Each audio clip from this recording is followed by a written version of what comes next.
Hi English learners, welcome back to class. As you know, I am Laura from laurasenglishclass.com, and today we have an advanced level lesson. We have vocabulary and also listening practice. So this is going to be about a topic that is increasingly popular here in the US, which is having a victory garden. Now, if you've had class with me before, you know that I'm from the state of Vermont in the northeast of the United States, which is really rural. We only have maybe 630,000 people here, I think. So given that we all have a lot of space, it's really normal for people to garden here already. In fact, I also have a garden. I've been gardening for a couple of years to varying success. Each year gets a little bit better. So when I went to the garden store this early spring, I was kind of surprised because there were tons of people there. It was really hard to find seeds. A lot of the supplies were sold out. And this is the time of COVID-19. So I was like, guys, we should be social distancing. Why is everybody here? And I went home and I was wondering why is everybody so crazy this year about gardening? And that is the topic of our news today. So let's get started.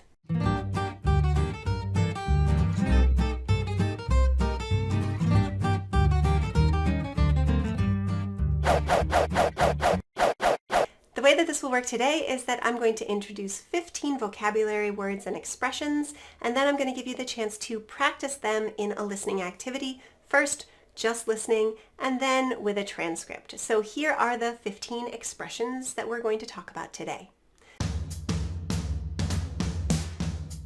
Our first expression is make a comeback. This is a verb with its object. Make a comeback. A comeback means that maybe you were famous before and then you sort of lost your fame and glory and then you did something to make you famous again. It's kind of like when I was in high school, everybody loved Britney Spears and then she kind of went off and did her own thing for a while, but then she made a couple more songs a couple years later and made a comeback. Everybody was talking about her again and she became famous again. So you could say Britney Spears made a comeback. Our next word is urban. Now, urban is an adjective to describe sort of the opposite of where I live. I live in a rural area, which means very natural, not a lot of people, trees, farms, fields, that sort of thing. Urban, on the other hand, describes a city, living in a city with lots of people, lots of buildings, not so much nature. So you could say that New York City is an urban setting. Okay. The next one is sort of that middle ground between rural, where I live, and urban, like New York City or Hong Kong. Suburban is just outside of the city. You can have a nice big house, you can have a garden, you can have a yard, but you don't have to drive too far to get to the city. So suburban is the description of a place that is sort of halfway between rural and urban. So you could say a lot of families choose a suburban lifestyle because they have more space to raise their kids. The next one is troops. Troops is a plural noun, and this is all of the armed forces or all of the people in the military who are serving as soldiers or as maybe pilots, things like that.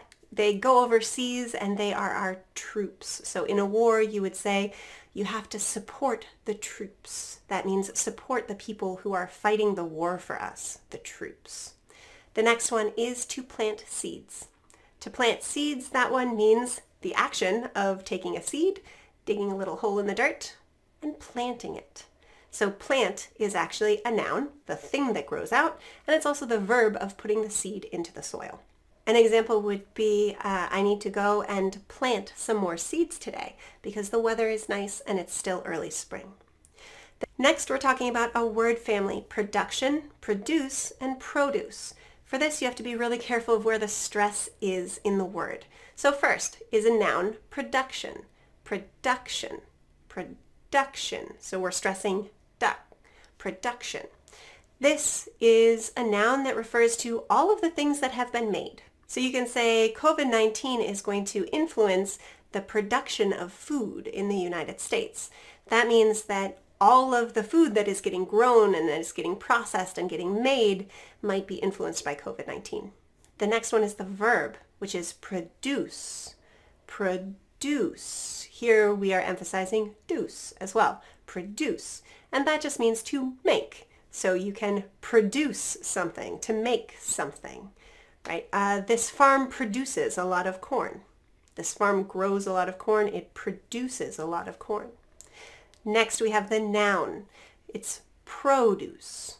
Produce. We're stressing produce. And this is the thing that is made. Very often we use this to talk about fresh fruits and vegetables. So if you go into a grocery store, you're going to see the produce aisle. So produce is going to be fruits and vegetables in the United States. So you can produce produce. Got it? Careful of that stress. The next vocabulary is shortages of. So shortages is the noun here, and it means to not have enough of. So people are afraid that there will be shortages of food later in the year as a result of COVID-19. Next, we have be scarce. Scarce is an adjective that means hard to find or not many of. So you could say, maybe food will be scarce at the end of the year if we don't get planting our own gardens soon. Scarce. Great. All right, the next one is a food desert. A food desert is an area where there's no food production nearby. So a lot of cities qualify as food deserts because nobody is actually producing food inside that area. All of the food has to be shipped in. So there's this area where there really is no self-sustaining food production. That area is a food desert. Like a desert where there's no water, there's not a lot of things that grow. A food desert might be, for example, a lot of New York City is a food desert. All of the food has to get shipped in. The next one is supply chain. Supply chain is a noun, and it describes sort of the hands that all of the things go through in order to get from the person who creates it or grows it to you. So, for example, you may have a farmer who sends all of the food to a distributor, and the distributor may ship it across the world, and then that gets received and distributed by another distributor to grocery stores, and then people can buy it. That's a supply chain. You've got a lot of different trucks and ships and companies in there that are involved in making that supply of goods get to you, right? So you could say that maybe by the end of the year, there will be some problems with the supply chain of food in the United States. The next word is come in. And this is not the verb in the sense of someone knocks on my door and I say, come in. This is in the sense of play a role or start to have a function. So for example, maybe you want to lose weight and you're thinking, gosh, I really want to lose weight. And your doctor would say, oh, that's where a good diet and exercise comes in. And what that means is exercise and diet can start to play a role in this situation. So they would have a very important role in the situation of losing weight. So that's where exercise and diet come in. All right, next one, to try one's hand at. This is an idiomatic expression that basically just means to try, right? So if I say, I've been trying my hand at gardening for the past couple of years, that just means I've been trying to garden for the past couple of years, but it's a little bit more of a conversational, idiomatic style. So if you were going to use try doing something, for example, in your IELTS test, you might use this one instead because it shows a little bit more idiomatic knowledge, if you will. So try your hand at using a little bit more of these idiomatic expressions in your speaking. Next one is to live off of.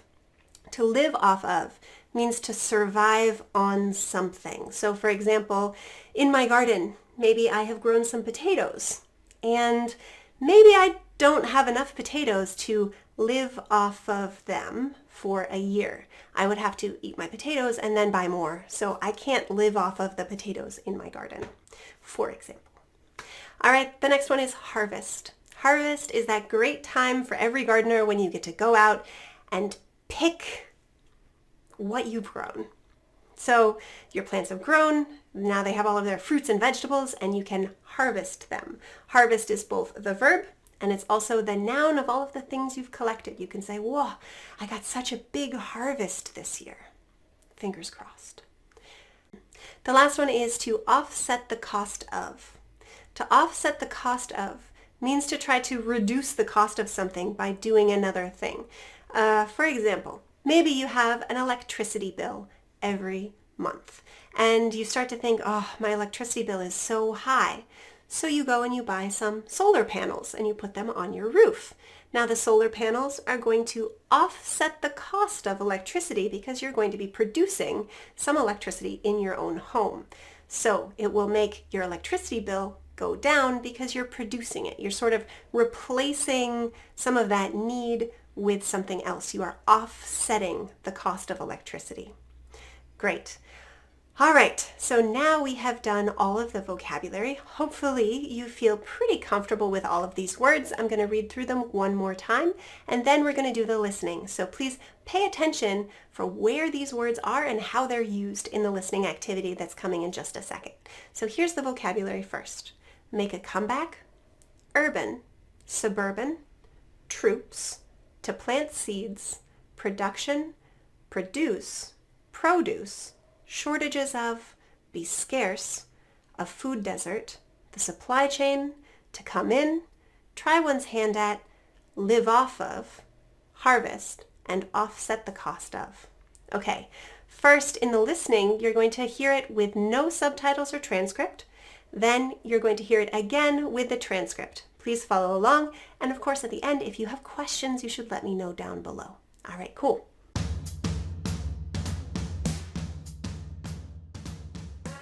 Victory gardens are making a comeback.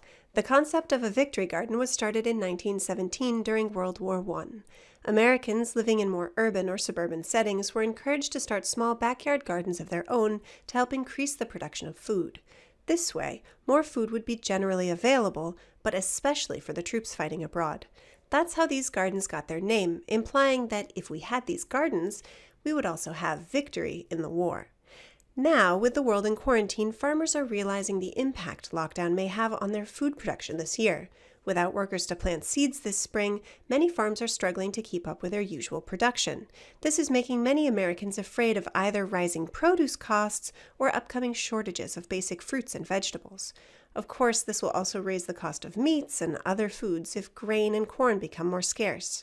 Most urban Americans live in food deserts, meaning that there's no food being produced nearby. Everything must be shipped in. If there are problems with the supply chain, people living in these areas suffer the most. This is where victory gardens come in. This year, a high number of Americans are trying their hand at gardening, growing whatever they can on their balconies or in their backyards. While most Americans will not be able to live off of their own gardens completely, their harvests will help most families offset the cost of groceries and also give them more fresh vegetables when those may become harder to find.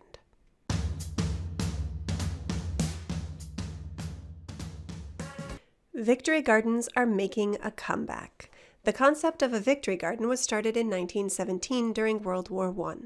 Americans living in more urban or suburban settings were encouraged to start small backyard gardens of their own to help increase the production of food. This way, more food would be generally available, but especially for the troops fighting abroad. That's how these gardens got their name, implying that if we had these gardens, we would also have victory in the war. Now, with the world in quarantine, farmers are realizing the impact lockdown may have on their food production this year. Without workers to plant seeds this spring, many farms are struggling to keep up with their usual production. This is making many Americans afraid of either rising produce costs or upcoming shortages of basic fruits and vegetables. Of course, this will also raise the cost of meats and other foods if grain and corn become more scarce. Most urban Americans live in food deserts, meaning that there's no food being produced nearby. Everything must be shipped in. If there are problems with the supply chain, people living in these areas suffer the most. This is where victory gardens come in. This year, a high number of Americans are trying their hand at gardening, growing whatever they can on their balconies or in their backyards. While most Americans will not be able to live off of their own gardens completely, their harvests will help most families offset the cost of groceries and also give them more fresh vegetables when those may become harder to find. Maybe a little later in the year, I will show you what I've grown in my garden. I'm definitely not going to feed myself for a whole year off of it or be able to, replace all the food I need if there's a problem with the supply chain, but hopefully it will help a little bit. I'll have some fresh potatoes and garlic and onions and broccoli and carrots and beets and spinach and hopefully some other things like blueberries, maybe a couple apples too, I hope. But for now, it's still snowing in Vermont from time to time, so not much has grown yet. So that's another story for another time. But in the meanwhile, if you have any questions or if you have any comments, you can let me know either in the comments below here on YouTube or come on over to laurasenglishclass.com, where you can also, of course, sign up for online video courses and sign up for your next online English lesson to practice your speaking. Cool. That's it for today. I hope that you and your family are healthy, happy, and safe, and I will see you online very soon. Bye-bye.